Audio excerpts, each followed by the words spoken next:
Isso aí, galera, capetas, lovers and haters. Um dia muito especial, estamos começando um quadro novo que se chama Amplifica, VISITA. E a gente visita alguns estúdios e seus convidados, músicos que estejam... O que está acontecendo nesse estúdio? E hoje começamos o episódio número 1, visitando o estúdio 8, que tem a presença ilustre e a visita do Mike Stern e sua banda.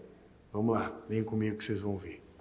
O estúdio 8 fica num prédio antigo em São Paulo, olha só, a começar pelo elevador, que é muito legal. E a primeira vez que eu venho aqui, eu não conhecia esse estúdio ainda, mas eu sei que o Mike já tem uma amizade, ele ensaia aqui, ele visita sempre esse estúdio. É um estúdio que grava muitos artistas de jazz, MPB, já gravou grandes nomes aí. E vamos ver. Vem comigo aqui.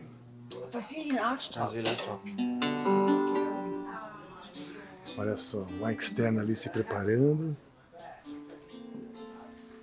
Preparando seu equipamento. Bob Franceschini está neste momento ao piano, saxofonista do grupo. E acho que vai ter música por aqui. Vou mostrar o estúdio enquanto eles montam, tá legal? Chega aí. E aí, pessoal, tudo bem? E aí, tudo bem? Como estão? Dá um salve aí, tudo beleza? Fica a visita. Hoje o Amplifica invadiu Maravilha. a casa de vocês. Vai ser ótimo, hein? Vai ser ótimo. No lugar aqui nós montamos o nosso acampamento, estamos trabalhando aqui a área Amplifica. Estamos aqui, estou preparando uns lapelinhas aqui para conversa. Em breve, vocês vão ver aí. Vem cá. Aqui a coleção de álbuns que ele tem. Uma parte da coleção dele.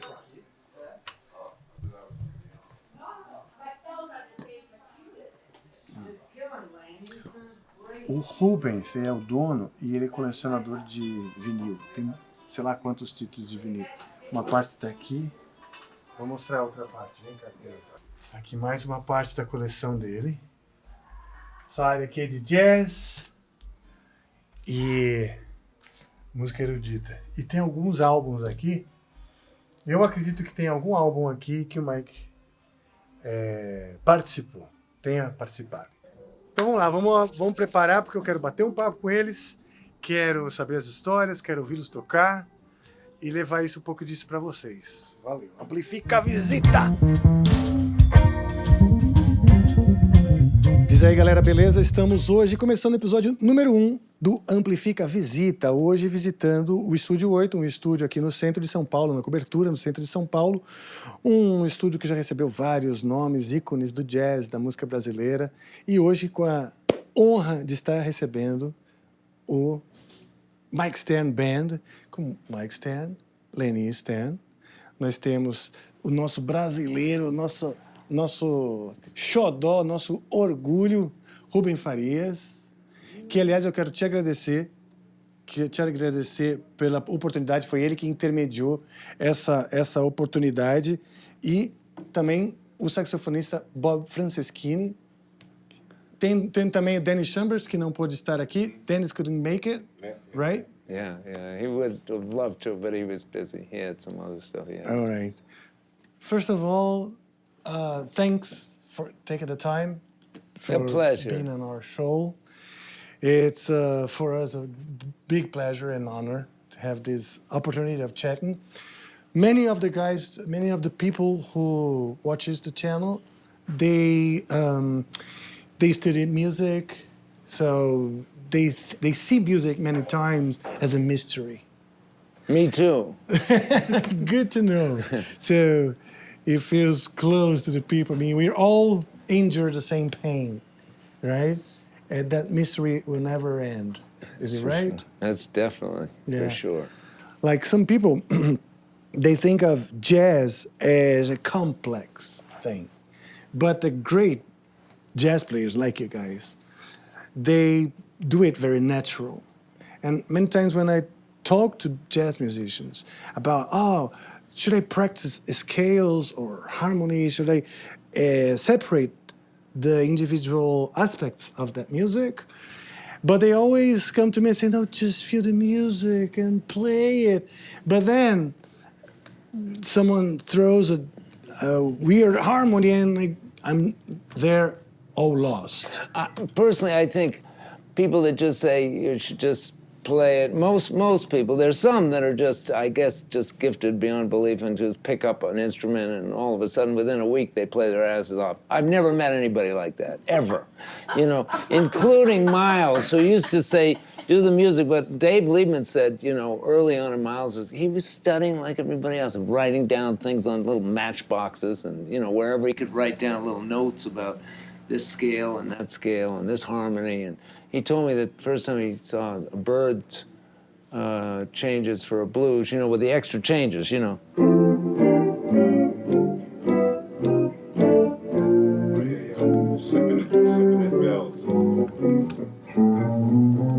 What happened? He freaked out. He said, what the fuck? You know, he said, what is this? He said it messed him up. He had to, everybody had to practice it. It was different. It was new then. Same with Train when he came along with his harmony. But for me, anyway, coming from more blues and rock at first, especially blues, and listening to a lot of Motown records, you know, and when I grew up in Washington, D.C. Jazz was just a challenge at first, so I had to learn the vocabulary like you learn any other language. And I got to a certain point and then realized it's forever, it never ends, you know, there's so many, it's a huge universe, forever and never, but at least you get to a point where you can function, kind of, you know what I mean, and play, hopefully, your heart, which is what music is about. Eventually, but you can't do it. I couldn't do it at first for a few years, not with that. I could sneak in some blues licks and it felt right, but if I was trying to play a bebop solo or a jazz solo on a standard tune, it took a while before I got more comfortable with the harmony and then not even have to think the changes, but just kind of hear the melodies at this point, you know, that work over those chords. But you know, it's that's the way it is, I think, for me anyway, and most people that learn the language. But after a while, it's like Bob was saying today in class, you know, when we had a session today, a workshop. He was saying it's from the heart. You gotta play from the heart. And you can't be scared of it. There's so much that you give up. You know, you gotta keep trying, basically. How it was for you in the beginning? Do you see yourself as a kid, like a gifted kid that things were easy, or you had to struggle and learn and read? For me, all of it was. I don't know about you, but probably him. He came out just like the bass was born with him. No, but I don't know. But for me, you know, we had to work hard at it, right, and still do. For me, it was a little bit different. Microphone. Thank you. For me, it was a little bit different because I was trained in classical piano, so the guitar was my fun instrument. I see. It was not where the teacher comes on Saturday and God forbid you didn't memorize your Rachmaninoff. And I was a little kid, and Germans can be very like strict about musical education. It's like it's a subject in school. In elementary school, you have music. If you're not good in music, you have a problem. Oh, yeah? You better be good in literature or math. So it's taken very seriously and a little bit strict. So I really enjoyed when I came to America, because America is much looser than Germany. It's much, it just seems not so serious all the time. So it just fits in with my relationship to my guitar. It was like not so serious. But you got serious about it because you play a lot of stuff that's very difficult. Well, I got serious about it, and I have to like sort of, I had to apologize to the piano, because actually the piano has a definite advantage over the guitar. There's only one place on the piano where you can do everything. Okay. On the guitar, there's at least 3. Yeah, you're right. And no, it's more like 100. For the same notes. For the exact same notes. It's a maze. It's completely the guitar is like a funny friend, like a person you meet, and they're like, oh, this person is easy. And then you discover, maybe not so easy. Maybe like some hidden things. What about that relation about having fun with an instrument and having a painful relationship with the instrument? Like for classical musicians, many times it's a painful process. You know, fun comes, I don't know when. Right? I'm philosophically opposed to that. Okay. In general. Okay. I think fun is Should be all has the to time. be an ingredient in everything. Otherwise, only half the person is applying itself. But I think a lot of classical musicians get there if they work their ass off and they feel confident in a repertoire, right? They have a repertoire, certain things. Of course, there's the challenge of playing it perfectly, but some are just. I know some guys that classical musicians that have a ball. They love it. They get into it and they know it well enough. It's total joyful. Eu quero perguntar para ele a respeito do equipamento dele. Tá ouvindo direitinho aí, Joe? Maravilha, então tá. Quero agradecer a Fresh Cam que vem aqui nos emprestou And then esse what I want- equipamento aqui. E hoje tá tudo funcionando. I like it. Nice. Sounding good. Mike, can I ask you about your... Sure. You're the good old pedal guy, right? Yes, I like pedals. You like old They pedals. help me. So what I use is usually this thing, which is gives it that kind of fatter sound. It's a what's it Yamaha called? SPX? Yeah, SPX 90, which is The- not the- a the it's good not a old one. chorus. It's not a chorus patch. It's a Pitch change. pitch change, exactly. Cool. Pitch change. That's right. I read it. I Yeah, read you it. read it. So it's a pitch change, and it gives it kind of a more,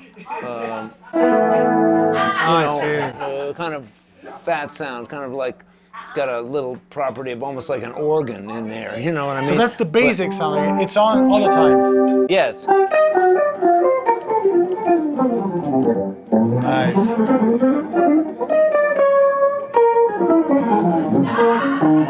So it has the kind of a basic good sound, I think, because it's hard to make this kind of guitar, which I really like, because I can play straight ahead bebop on it, more jazz sound, and more of a rock sound also if I need to. So, which I like to do. So a guitar like this will work, but they're hard to get this kind of a warmer sound. So so I'm using 2 amps. I don't use a lot of treble in the amps. So it's not typical static Telecaster sound. The typical Telecaster sound is pretty. Yeah, it's more you know. twangy and Yeah, it's like a lot of, country and stuff. yeah, and so this is more of a.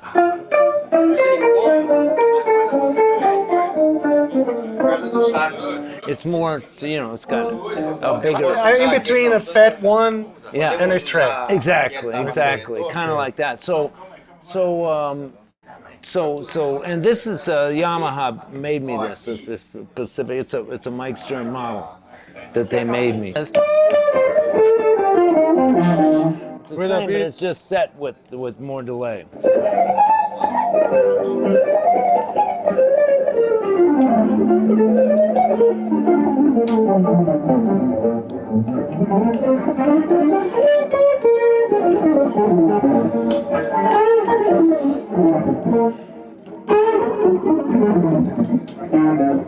Anyway, yeah. So it's a simple set with a lot of very particular It's, sound, right? by today's standards, this is nothing. Some people have like 20 Thousands pedals. of, yeah. Yeah, thousands of them. It's but nice I like to see it. that It you're works. still. And those are the ones you've been using or For a long time. No, this one I've left out. This is relatively new. Oh yeah, what is it? Multi-overtone. Multi-overtone.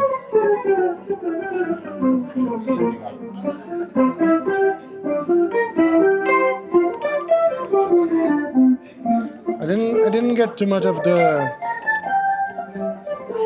It's like a pitch shifter, no. Kind of. I see some harmonics. I hear some. Yeah, the some high. harmonics.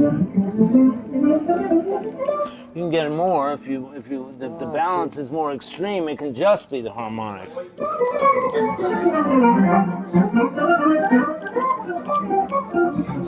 I like some guitar in there though, so it mixes. Yeah, so the yeah, balance yeah. is more like Just. yeah. Right?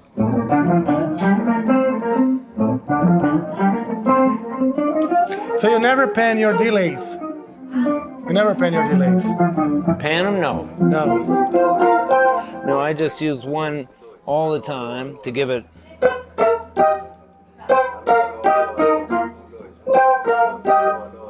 To give it some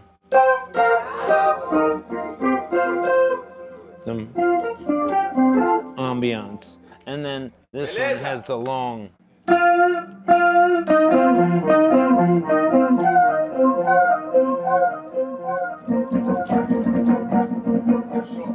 In a recording session, that's all you bring. Yeah, pretty much. And then this. Obviously, yeah. The other SPS is for backup. You have two SPXs there.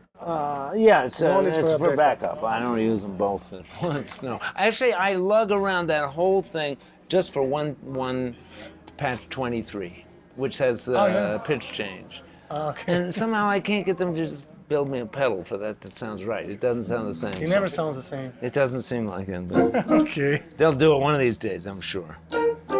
Somebody will. When you first started, you play it one way, and then years later, when you matured in certain ways, you go back to it and you see it in a new place. Right, the same pieces. Yeah. But I wouldn't choose that. I think I would get bored after a while. I've just written music, Yeah, playing just playing other written people's music. music. Yeah. It's fun. It can be fun, but Ruben, how was it? Eu tenho duas crianças e eu posso falar vendo hoje meu filho estudando piano. His two kids. Yeah. E assim, foi maravilhoso ver o processo dele. Primeiro, ele começou a aprender algumas coisas e eram fáceis. E depois eu tentei fazer a transição dele para prática do piano, que já não era tão fácil. E aí ele queria escapar daquilo. E a cada avanço que ele tinha, ele começava a se divertir cada vez mais. E hoje ele está fazendo exercícios porque ele quer tocar coisas que ele já gosta só de ouvir e ele quer fazer aquilo. Então ele ultrapassou aquele processo do, sabe, é um pouco chato. O estudo, a prática se tornou algo divertido também, Isso porque é o importante. caminho para chegar no objetivo dele, que é tocar aquela música que ele gosta. So in the end, practicing has to be fun. Yeah. So if someone doesn't find fun in this practice, it's probably because it's practicing wrong. Could be. I don't know. Everybody is different. Some people, they're not so fun-oriented. Okay. You know, some people, Yeah, the suffering is part of their process. I think I it's see what you very individual. And that's what the beauty about it is. It's like so individual, you know. It's not like one template that's applied to all of us. We all get to choose our camino. She's the philosophical of the band, right? Very much. Very much so. That's very nice. She's the one with the brains in my band. How do you guys see music education nowadays? Did it change from the past? Was it more strict in the past, and now we're finding more ways to make it more fun? Maybe, I don't know. In the past, it was a little bit, depending on the teacher, you would get some different people who were pretty strict, and some people, and when I was at Berkeley, in music school in Boston, music college now. When I went there, it was just music school, but then they accredited, it got accredited, and now it's a college. It's 15 they times became more serious. expensive. After 30 years. But it was great. But it was more. There were certain teachers that were kind of kicking your ass and really kind of, like a couple that I can think of that were really, and we used to just kind of laugh about them. But they were good teachers, so we'd go in there and just really get what we could get. Then there were some that just more had a way of teaching you difficult stuff but making it more fun and more like, this is what's going to happen if you learn this. This is, some people. I remember my first piano teacher. She used to have a hammer. Back then, the teachers were allowed to hit the children. Okay. Also, so she had a hammer, and every time you played a wrong note, she would hit your finger with a hammer. To a point that you can't play anymore. You're lying. No, but she would grab my finger and hit it on the key pretty hard. Oh, yeah? Yeah, she would. I'd be like, okay, B flat, B flat, B flat. That was like old school. That's why you're so scared of She B was like flats. That's why you're so scared of B flats up tonight. B flats No, and then. but you know what? I see her point. My piano teacher always said to me, and I never got it, the fingers are stupid. They remember long notes. You got it. They remember wrong notes. The fingers remember wrong notes the same as right notes. They can't tell the difference. So see. once you play it, it will want to play it again. That's what she said. That's Oh, exactly yeah? what my teacher said. Is that right? Is that like the They fingers must have told gone you? to the same conservatory. Yeah, they probably do. And how, Bob, about your background?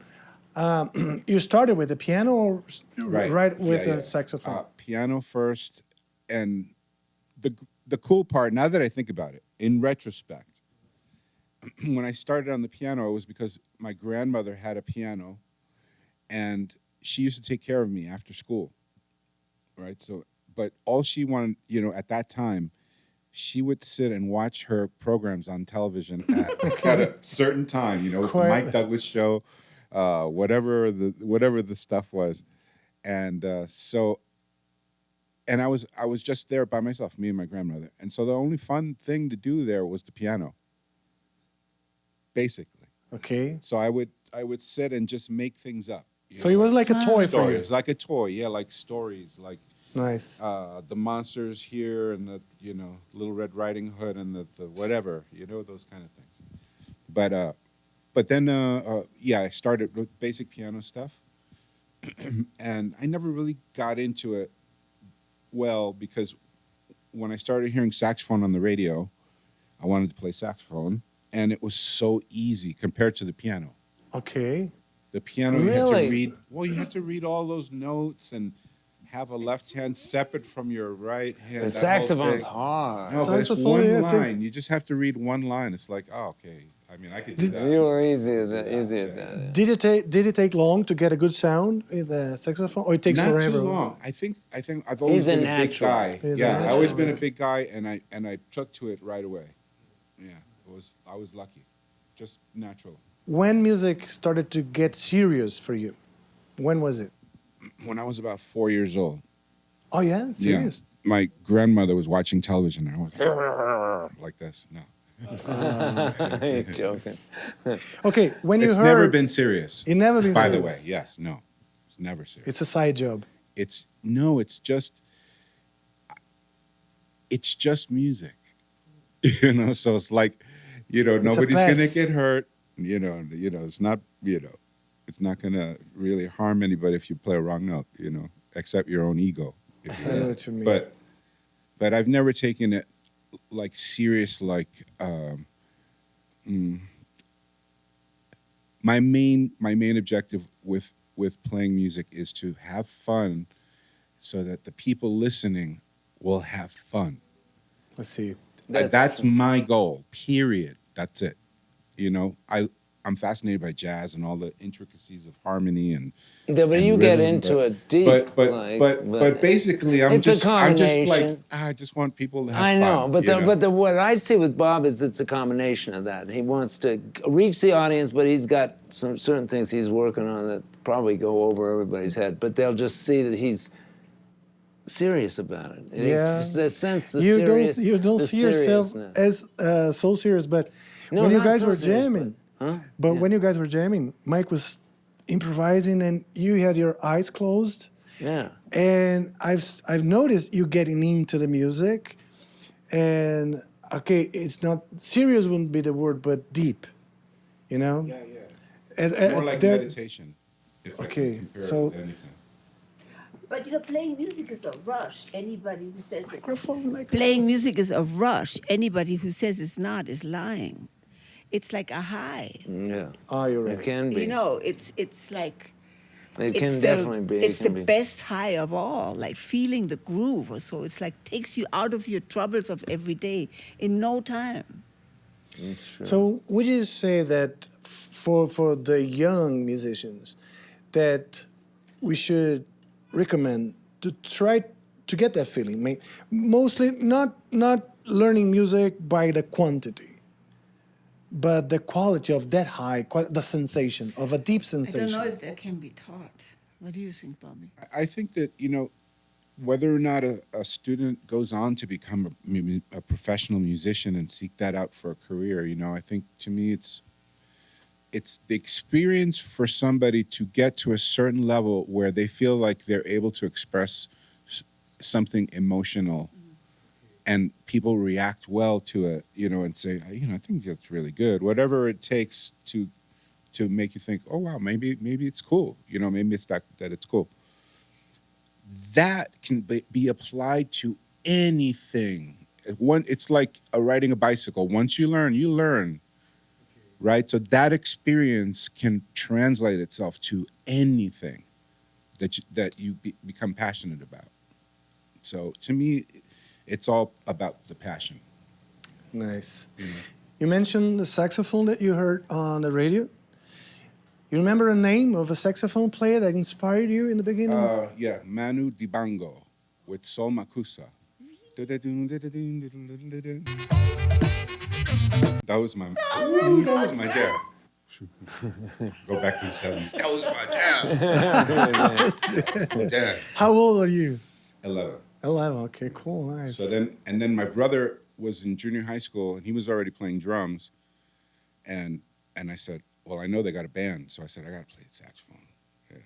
I was tired of the piano too. I wasn't getting, I was hearing, I had a good musical ear, but I couldn't get what I wanted out of the piano.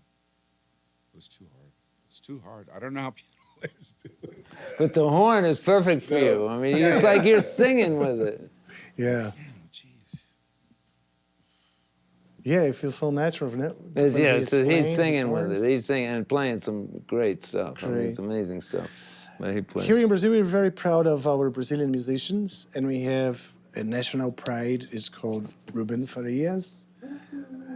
Yeah, and I would like to know, how did you guys get to meet him? And when did we meet? We met the first time. Microphone. Jhol. We met first time with we play with Balaio, yes.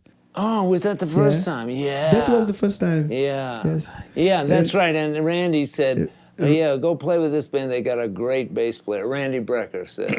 So they asked me to play, and I found this great bass player. And then we were talking about doing this group in Brazil. And then the last time you were at my place, and you were in New York, and we were talking about it. And 2 days later, the pandemic. You left for Brazil, and the pandemic came the next day almost. Yeah, we was talking about do a tour, and we had some concerts like going on in Ecuador, just festival, some things, but the pandemic just coming. Yeah. No. It's my turn. That was like so sad. Yeah, that was such a drag, but I'm But glad you gotta we laugh, passed it. man. If you don't laugh about it later. We're past it, baby. And, You know- and also, and everybody got through it, which is great. So we can all get through all kinds of stuff, you know. I look at your guitar with tears in my eyes because I had a mic stand model. And I had to sell it Why? for the pandemic. Oh, shit. Seriously. How did you get through the pandemic okay? Your Yeah, it was band? fine, yes. The band of... It couldn't work, right? The crew was very bad for them. You know? The crew members, they were in a bad situation. Musicians, we were kind of doing okay. You know what? It felt so hard during the pandemics. And now I have not so many memories, you know? I mean, you know what I mean? It's like... I agree. It feels like it was a weekend, you know? Yeah. Because it was... Yeah, one long day of worry, uncertainty. And I believe that people have scars.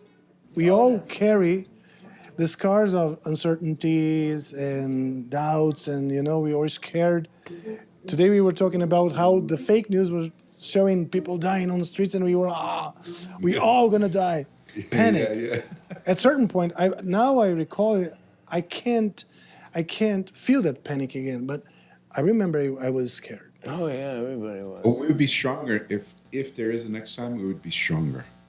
Yeah. We would be like, okay, we got to deal with it, but it's not the end of the world. Yeah. You know, Will always be for some. But if we have the attitude of, now it's like, all right, we got our ass kicked. Now we're ready to fucking, Great. we're ready for it. But of course, then there'll be something new, something else new. So there's always this.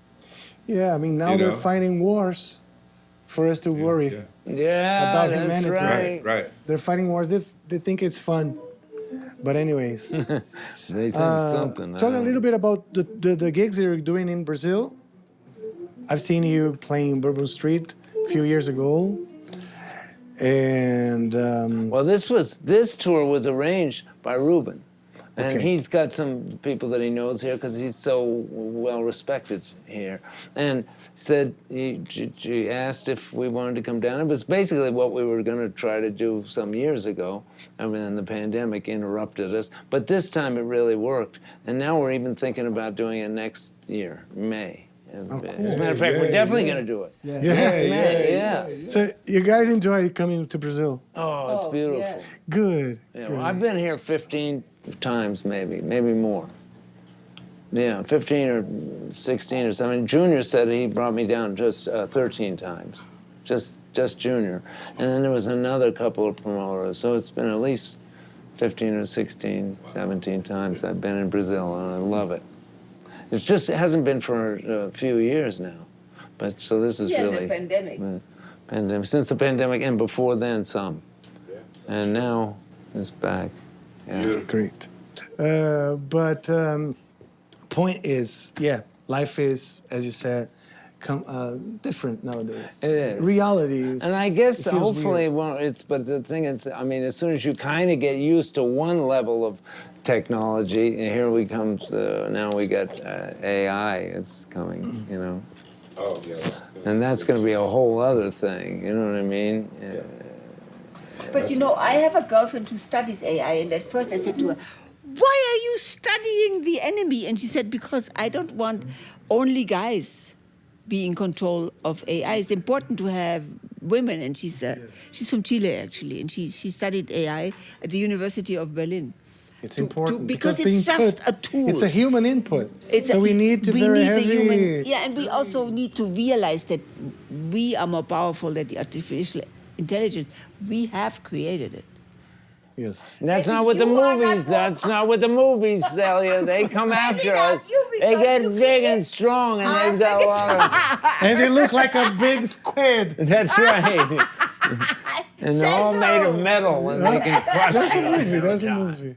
Yeah, there's a movie. Somehow they make these, it's kind of like a delay and a reverb. It's a digital delay, but it's got a little reverb in there too. Oh, cool. So I don't use reverb in the amps. Then this is just for a kind of a, without any distortion. You see the drive is all so the way you down. could It's drive all almost the way like down. it's kind of Here. just helps get the Drive all notes the way up. down. And that really helps me because I had a really bad accident 8 years ago. And I have this hand problem. So it's... What happened with I your hand? fell and broke both these bones up here, called the humerus bones, on my shoulders, and the accident came all the way down to this, so I have nerve damage in my hand, and I had to do like six surgeries, and I have to play with glue. So I found a way to play with glue. It's very hard. It's wig glue. We don't need that. We don't need it, but maybe Bob needs it. Wig glue. It's wig glue. Oh, is it? Yeah, and Wig it's Donald Trump's wig glue. No, I'm just kidding. It's not his. Okay. But I don't know what kind he uses. But you And know I don't what? really care. But no. I had to make it happen. So. It proves a lot about how music is in our mind and heart, not in the fingers. Yeah, I mean, you got to do what you got to do. And of course, there's some stuff I wish I could still do, like Brazilian stuff, which I used to be able to do more with my fingers, but that's kind of out of the... But I find a way to make the music. That's the main thing. So I'm glad. And it was much worse before this doctor got to it and helped. His name is Dr. Alton Barron. And he helps a lot of people. In my case, it was fine. I could afford him. But a lot of times, people that can't afford him, they don't have insurance or something. He does free stuff. Oh, yeah, nice. He's actually got a treatment foundation called Musicians Treatment Foundation that he does with Elvis Costello, Okay, who he cool. also helped. Nice, okay. And they, hire these doctors to work, and a lot of them do it for free. A bunch of them that are great hand surgeons. That's nice because He's a great guy. He's amazing. And he's done the hands of all kinds of violinists and cello players and, people that have all kinds of trouble. So he's amazing. But this is a proof that expressing music is much more a thing that happens in your head and your heart than a physical thing. Yeah, because I see you expressing yourself, your phrasing. Mike is there, your light, your music is there. And it's nice to see this, because you're struggling with this, but your music's still there because somehow, Manage. Yes. Yeah. Yeah, but but I understand about the fear and kind of getting, and the physical thing that happens when you're nervous, right? With your voice. Yeah. So it's the like same. So I have a all the similar muscles. thing like this. Okay, but and so how do you deal with it? breathe. Well, first of all, That's good. I've been forget meditating. Yeah. Not during music, but during music also. And are you the lead but singer in the practicing- band kind of thing? No, I'm the second voice in my band. I'm mainly a songwriter. And it's Okay. and how is it a famous band? Do you guys play Yes, in front it's- of how many people do you play in front of? Well, 2,000 people. Yeah, here in Brazil, we pack up 4,000 people here in Brazil. It's like You need a vocal coach. it's a do. What are you doing? Because everybody no. has a vocal vocal coach. cord. Hell, I do you have need a vocal guitar coach here in player? Brazil.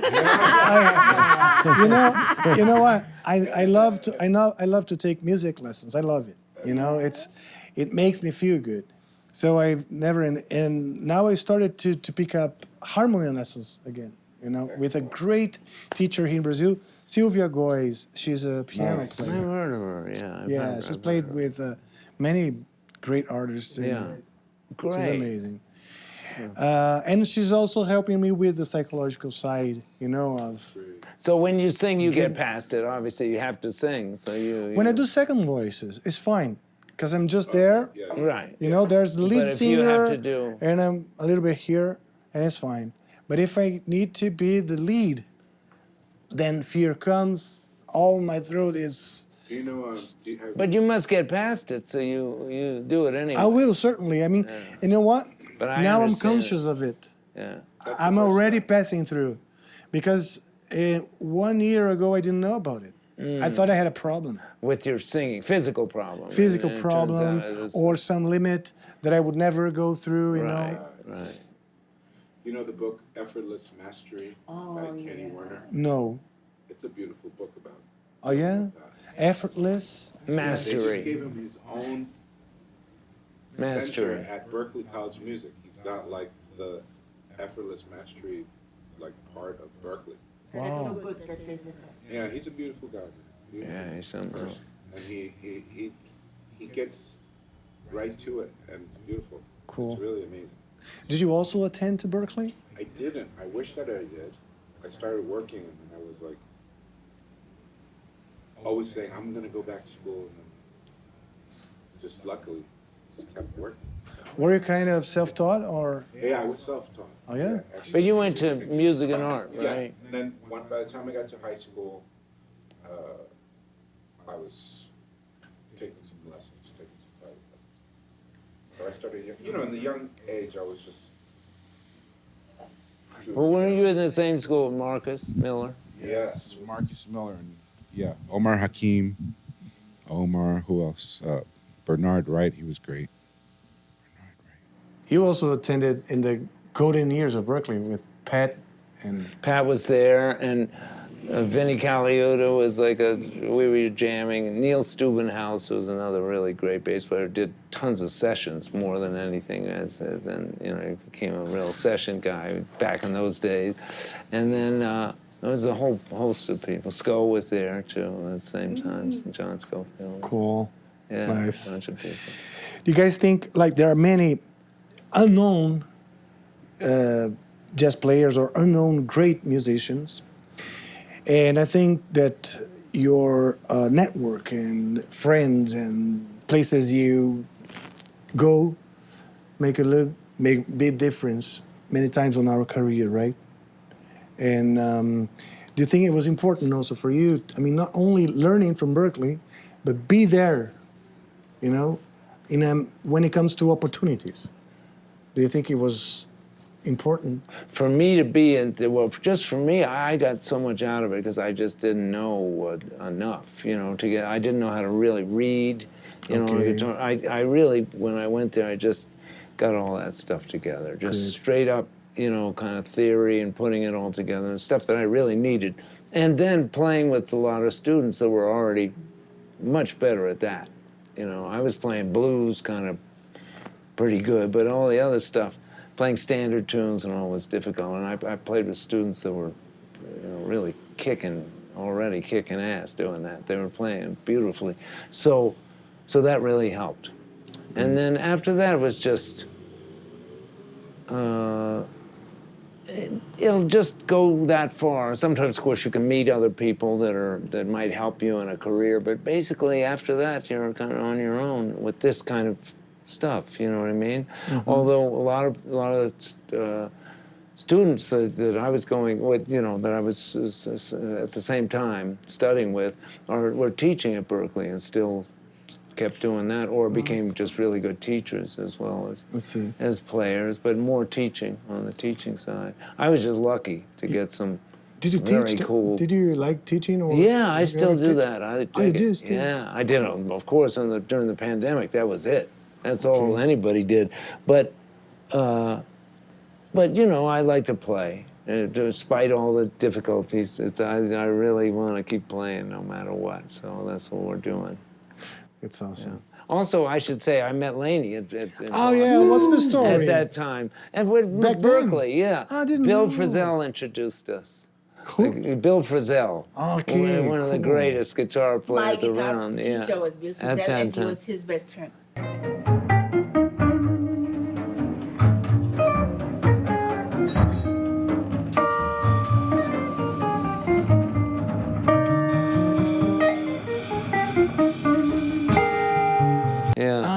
Nice. So I went with my teacher. He said, "You gotta check out this other way of playing guitar, Vegas. You gotta check out this other way of playing guitar, like more like a southern rock style." And somebody said, "Yeah, well, it could be." It's kind of more like, you know, some rock in there and some blues, more blues than. But Bill has I came his own thing. from Europe, you know, so all of this was like new and fabulous to me. All these different ways of. Nice. That was during the 60s or the 70s? No, we're 70s. The 70s. Yeah. Great. Yeah. Nice. Great moment for music, for Motown, for everything, Totally. But you know, when the city where I grew up in Munich, it had an army base. And they had a great big band. Mal Waldron was the piano player, and a lot of the jazz musicians that were in those big bands, they stayed in Germany afterwards. When they finished their military service, Mal Waldron was in there in my first band. Our piano player was his student. So a lot of great American jazz musicians worked in the military. And that's how jazz went all over the place, because they often married in different countries, in everywhere, you know, and that's how jazz got everywhere. Totally. And also there was one other thing. There was a radio station that was from the American military. It was called Radio Free Europe, and the purpose was to send messages of democracy to the eastern countries. It was like political. It was like a spy station, and all they used was jazz. So Radio Free Europe played everybody, Coltrane and Miles Davis, from morning to evening. There used to be a commercial for Radio Free Europe when I was a kid. Oh yeah, and they would do. They say the neon lights are bright on Broadway. That was their commercial, and it wasn't George. It was before George recorded it. It was kind of like more like I don't know, Creedence Clearwater or something. It had a different vibe. I feel like a lot of the American jazz musicians that didn't want to go to war, they hid out in all of those big bands. And actually at Berkeley, a lot of my teachers came from that. Actually, my two main harmony teachers were like ex-army guys. Oh, see, that's cool. From the big bands. Yeah. There are some positive sides. Welcome to Brazil, and again, And Thank thanks for you. the conversation. Thank you very much. Thank you. Have a great time here and a great gig. Thanks, bro. Great tour. Thank you.